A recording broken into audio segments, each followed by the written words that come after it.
What's up, Buttercup? Thank you so much for joining me in today's book review, which is The Two Towers by J.R.R Tolkien. I would have the copy of the box set here, but I put The Two Towers into the box set and I can't get it out because I bent it so much that the box set might not hold up. We'll see what it might look like after I finish the Return of the King, but I didn't really want to fight with the box set and maybe rip it or something like that. Also, I tried really hard for 5 minutes to put on the Pendant of Arwen like I did for the Fellowship of the Ring review and discussion, but I lost patience after 5 minutes. A very small, very difficult clasp to put on. So, I mean, I still have it. It's just, it didn't want to work for this particular day or video. So, unfortunately, no pendant for today, but I think you get the gist. I was obsessed with the Lord of the Rings movies. I'm enjoying the books, even though I have some problems with them. But overall, I do really enjoy the books. I have a lot of notes, by the way. Okay, so if you see this or you see me looking down, I'm just taking a moment to look at the notes because I have a lot of thoughts, a lot of feelings, a lot of things I want to bring up and discuss. So this is a review and a discussion, like the first review / discussion. It's a vibe for these 3 books. It's going to be the same for the Return of the King as well. And I actually, weirdly, predicted wrong. I said in the Fellowship of the Ring video that I would like the Two Towers more than the Fellowship of the Ring. That's not true. It's really weird. I do prefer the Two Towers movie, and then the Return of the King, and then the Fellowship of the Ring. This is looking like I prefer the Fellowship of the Ring book, and I don't know where the Return of the King is, but I was not 100% on board with the Two Towers, and let's go into why. By the way, though, I wrote out these notes in no particular order. It was just whatever came to me, so it's not a ranking, and it may not make sense of like why one is first of the other as in like topics.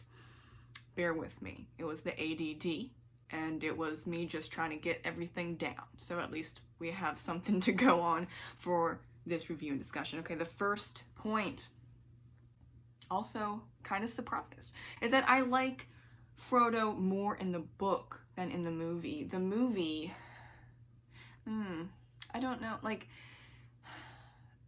I think it was a little more dramatic, a little too dramatic. I would say over dramatic in the movie. That was a choice that Peter Jackson made, and I thought it was totally fine before reading the books, but I think Frodo is way more mature and level-headed in the books because he had like a bunch of years where Gandalf was, you know, out figuring stuff with the ring and like who's involved with the ring and all that stuff, and Frodo had like, what was it, 20 years, 15, 20, around that time to kind of develop and to make friends and just find himself, yeah, basically mature. But you know, in the movies it was really fast and there was not a lot of time, maybe a few months, maybe a year. I'm not thinking more than a year. It was probably a year or less, because you have like that scene in the Fellowship of the Ring where Gandalf is going off and doing stuff, right? And then he comes back and meets up with Frodo and tells him about the ring and all that stuff. So let's just go for a year. A year is not enough to become level-headed and figure yourself out and mature and all of that. But that's not Frodo in the books. Frodo is very mature. Like I said, he he is affected, yes, by the ring, of course. Everyone's affected by the ring. But it's not like in the movies. And there was a time when I was watching the Two Towers with my husband, and he was kind of getting annoying. Sorry. Frodo was getting a little annoying. Also, Sam was getting a little annoying as well, because it's like you have to watch him like he's 5 years old. Stop letting him walk off, because y'all keep getting into these bad situations because you're not watching him. Watch him, Sam. Okay. I mean, I'm not expecting Smeagol/Gollum to do that, okay? But it's your job, Sam. Come on. But that's also not true in the book. The book, Sam watches him pretty well. And even Smeagol, when it's Smeagol, not Gollum, when it's Smeagol, he watches out for Frodo sometimes. I mean, not a lot, but like 1 or 2 times. And okay, good for you. I give you props for that, Smeagol. But that was hard to, I don't know, was it hard? I guess it was hard to grasp in the beginning in part 2, when we see Frodo, Sam, and Gollum. He's more mature and he's handling it better, but you can see through the eyes of Sam that he's physically not doing better, and that's fine, because I would think that even though you're just like, you're holding it together, you're like, okay, it's the ring, like, do not put it on, do not succumb to it in any way, shape, or form. That could just drag you down. Also, the fact they're just walking, I don't know how many miles, but a lot. They're not eating very well. They're both not sleeping very well, but Frodo specifically not sleeping very well because of the ring. So I wanted to see some type of physical issues, and he's having some issues in this particular novel, mentioned numerous times. I think it wouldn't make sense, actually, if we didn't see any type of change, and that would be unrealistic, and then I would ding Tolkien for not mentioning or describing him deteriorate. There's a lot of R's in there. Hopefully that didn't sound like a W, but you know what I'm saying. Hopefully. Apologies if not, but you get the thought process, right? Okay. And I would say that Frodo and Sam together are more likable in the books because of what I said, basically. But there was also a bit more connection and understanding, and not that whole subplot where Gollum is trying to get Frodo to hate Sam and all that stuff, and he does succeed in the Return of the King, and we have all that. Didn't like that.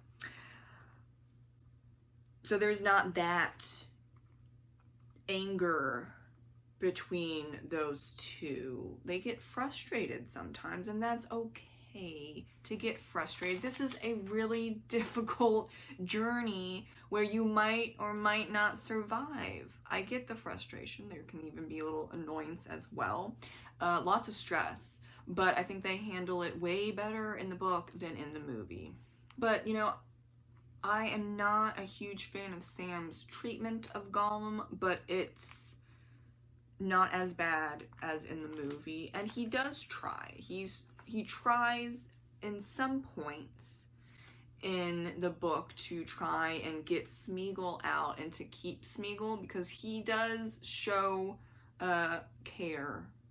You can argue he does or not, but I think he shows some care for Frodo, and we want to keep Smeagol at the forefront and have Gollum not show up as much as possible.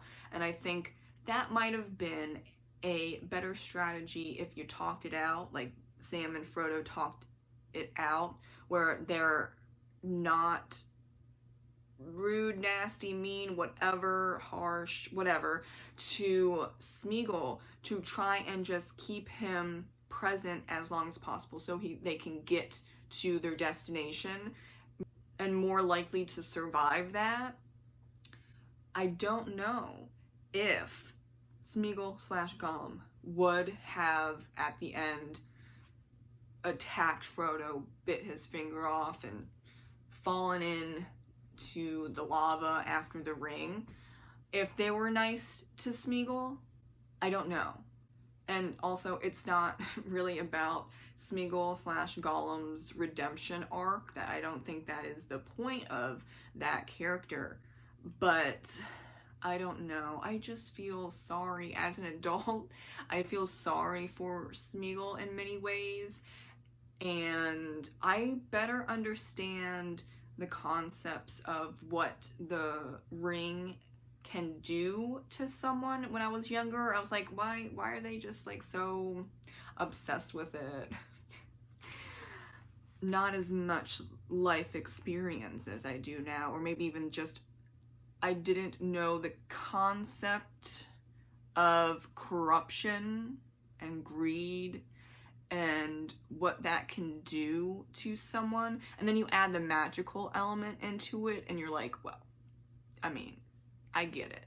You got Gollum. Like, this makes sense. And those 9 men that succumbed to corruption and greed and all that stuff, now they're Nazgul. I get it now. Yeah. Did not really get it when I was a kid. Now I get it. And I feel sorry.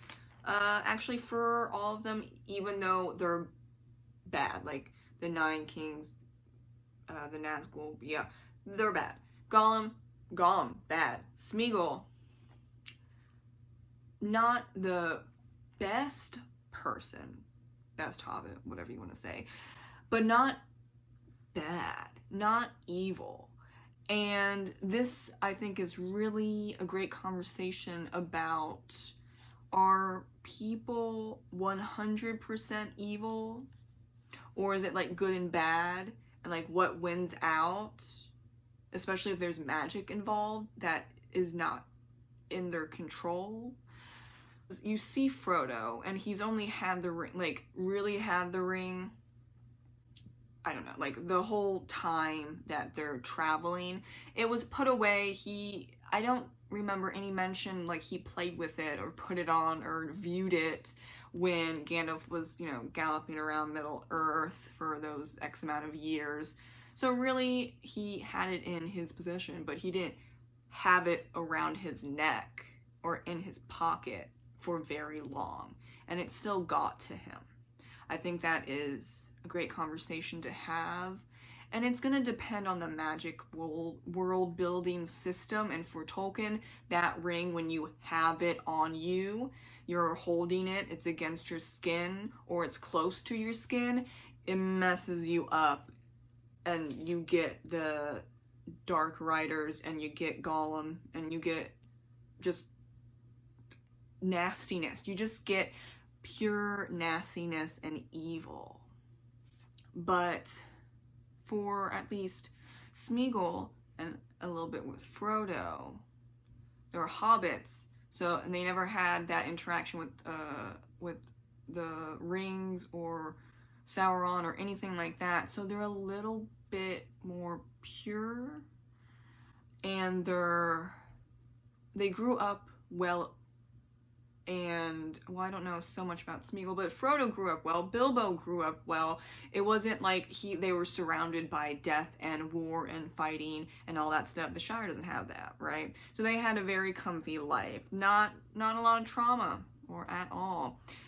I was talking to my husband, and I don't know for sure, so this is just throwing it out there, that Smeagol, before he killed his brother for the ring, was like a trickster. Like, he liked playing tricks and stuff, and he was, I don't know, I kind of reminded me of Merry and Pippin, but maybe it's a little bit more malicious, whereas Merry and Pippin are just having fun and they're just kind of bored.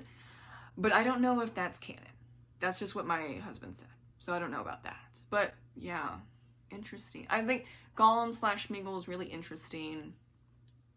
I know that Smeagol is trying his best, but it doesn't work out because Gollum, which is connected to the ring, is more powerful. And we don't see that necessarily until like the last book, and I'm gonna see how that unravels with him, you know, not wanting to throw it in, and the only reason that it goes in there is because Gollum bites his finger off. Rest in peace, Frodo's finger. But it could also be just a point where Frodo has that baggage, he can't do it anymore, and Sam is barely hanging on, and yeah, it's too much at that point, too damn much, and the only reason that it was destroyed was because Gollum took over and not Smeagol, and he wanted it, he wanted that power. All evil, everywhere evil, they're in an evil place, it's just in them, and especially with Gollum, and yeah, in the lava. I mean, that could also be the whole point of Smeagol / Gollum is 1, taking them to Mordor, and 2, jumping in the fire with the ring. And that's really important, those two really important points of this character. Also, probably maybe having Sam and Frodo work better together, or connect more as friends because they're dealing with this other hobbit, not really a hobbit anymore, what is it? I don't know. It's Smeagol. And having a more bonding relationship, and really, like, how would they, without the other people in the Fellowship, especially Gandalf, how would they have gotten all the way there? I don't know. But here you go. Plot point, Gollum's here. And though he is sketchy as hell, and I like that they mentioned that he is sketchy, you have to let him go in a way, and that's hard, and Sam, you know, grapples with that and then treats him poorly throughout the novel. But how else are you gonna get to the destination and save all of Middle Earth? So it's like, it's a difficult situation. It is. And I personally, and I was talking to my husband about this, I would not be sleeping next to or near Gollum / Smeagol, and it's either Frodo or Sam has to do night watch, or like they go back and forth, because a lot of the times they fall asleep and then Gollum takes over and like weird things happen. But that could have been prevented, maybe, or maybe at least cut short if you had a night watch. But I get that they're really exhausted. But night watch, you need a night watch. Like in the beginning, in the Fellowship of the Ring, they had night watches. So, but that's just that's nitpicking. But, you know, if you're ever on an adventure, and there's 3 of you and one of them is really sketchy, night watch. That is my advice to you, because you're totally going on an adventure. Or you like get stuck in the forest or something, night watch, because you went down the wrong hiking trail. I don't know. We're gonna move on. Next point, I actually prefer, get ready for it, people.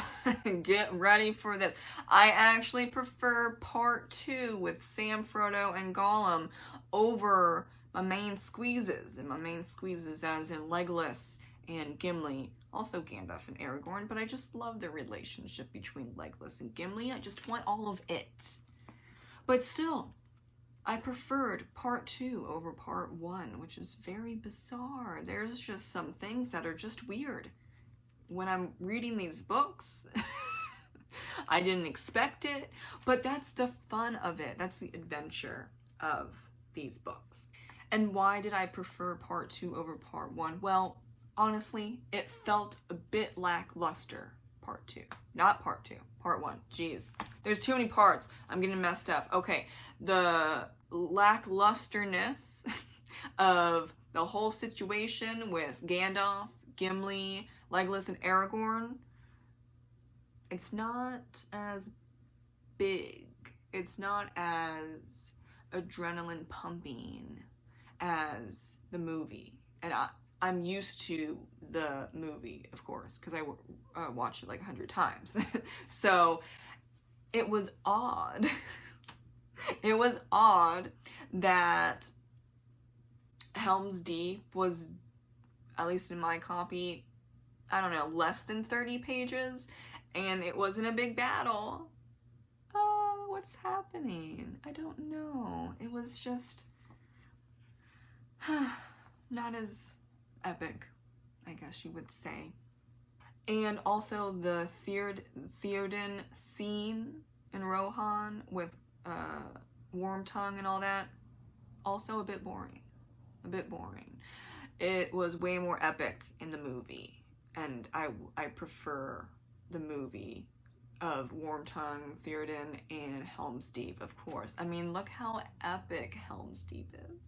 And, well, do you get it? Okay, I don't remember exactly if Gimli and Legolas are doing the body counts, like how many orcs they kill in Helm's Deep.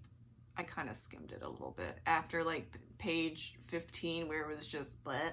I was like, yeah, a little boring.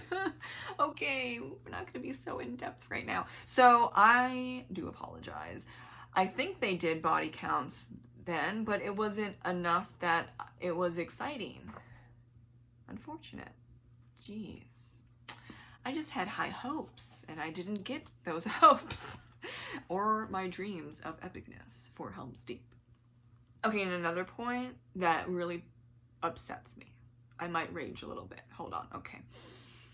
What upsets me is Merry and Pippin for, like, in my copy, 35, maybe 40 pages of them telling us instead of showing us the Battle of Isengard. That is the worst example, or like the best example, of telling and not showing. Why couldn't Tolkien have shown us the Battle of Isengard? I don't get it, because you showed us Helm's Deep. You showed us all this stuff. Then, but what? Like, why did you decide to do that? I'm just, that was disappointing. It was very disappointing, actually.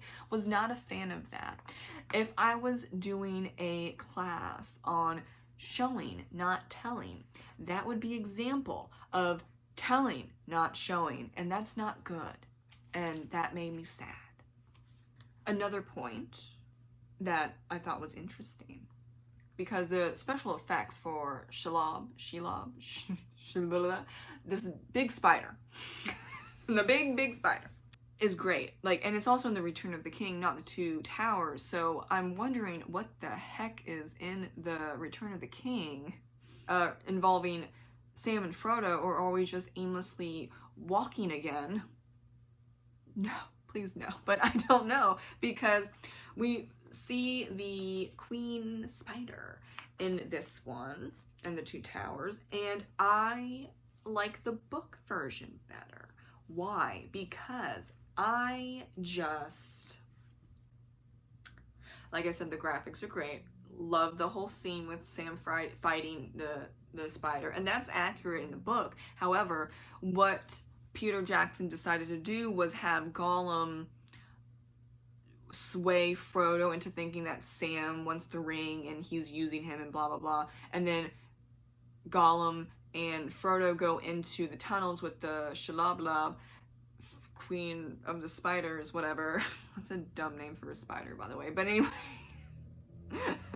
then Gollum just ditches him, like, good luck, peace out, I'm done. I'm gonna come back for the ring later, because you're gonna be dead. And then we just have Frodo, and he's trying his best in the movie, like, he's really trying, but it didn't work out. And then Sam comes in, and then he fights the spider, kills her, and then realizes, oh, he's not actually dead, and then, you know, that whole thing. To Sam, no, wait, I'm trying to remember. We see that the golems, the orcs are talking amongst themselves about stupid whatever. I did not follow their conversation all that much when they were walking up to whatever tower with Frodo, who's paralyzed, and Sam's watching like, damn it, I messed up. But he has the ring. He thought that Frodo was dead. Okay, we're gonna finish this. And I think that is a good move. Of course it's a good move, or else Middle Earth will be destroyed. So Sam picks up the mantle, and you know, you just messed up a little bit. It's okay though, Sam. I'm with you on this mess up. It's okay. It's fine. I know he cries a lot. I feel sorry for you, Sam. Well, I mean, he does that in the movie too. But they, in the book, ditch Gollum. Wait, do they ditch them? They don't. Yeah. Right. Yes. Or does Gollum ditch them? No.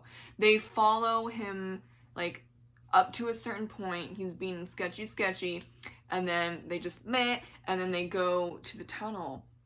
But then there's like this, like 4 pages in my copy of like going through the Queen Spider and how she came about here and how Sauron doesn't mind her being there, and it's okay if she eats his orcs because there's just so many orcs it doesn't matter, and that at one point Gollum like worships her, but not in a goddess way, just like a worship, and he's like giving her like these 2 hobbits as food, and then also he's gonna take the ring from Frodo, which was interesting, but I'm like, okay, info dump. Great. That's not present particularly in the movies. But I still, even with that info dump, okay, I still prefer the book because we don't have that whole basically made up scene where Gollum has turned Frodo against Sam. I don't particularly like that. I love Sam and Frodo's relationship, their friendship. It's very strong. And just like I love Legolas and Gimli's relationship, it's very strong. They're best friends. And I love those 2 pairs because you can see, like, you can be different and you can even look different, and you can also be from a different race and you can be best friends. So I think that the book did the spider scene better. There are quite a few things in this book I prefer over the movie. Not like either one is good or bad. I think you have to, at this point, separate the book and the movie, and like definitely understand that there are differences and there are also similarities, and that's totally fine, right? I think they both stand on their own merits and they're both great. And it's just their way of telling this story. I don't think that Peter Jackson went way off, unlike The Hobbit movie. Yeah, not the fan of the Hobbit trilogy. Didn't need to be a trilogy, okay? You're just trying to match Lord of the Rings 3 movies. The Hobbit needs to be 3 movies. He made up way more, just completely out of thin air, that I did not like in The Hobbit. He didn't do that with the Lord of the Rings for the most part. Did he make up some stuff? Like, he inserted Arwen a lot more. And actually, I prefer that because I love Arwen. And he also inserted that whole Gollum versus Sam versus Frodo, which it's not like a huge deal. I just prefer the book over the movie changes. But I also still like the movie. So, you know, it's not it needs to be either this or that. I think it can just be what it is. And they are both very successful and they're very well done. I did not give this a rating. I'm not going to really give the trilogy a rating. I know I rated The Hobbit 4 out of 5 stars. I did like it. I think that The Lord of the Rings is a bit more heavy for me, and I think that's true for a lot of people. Like, The Hobbit is a little more simpler, but the Lord of the Rings trilogy is a lot, and I don't even know what I would rate any of these books. I haven't read the Return of the King yet. Of course I'm going to, but as of right now, I haven't read it yet, but I know I can't rate that either, because I'm like, this is a lot, and in most ways that's good, but in some ways it's bad.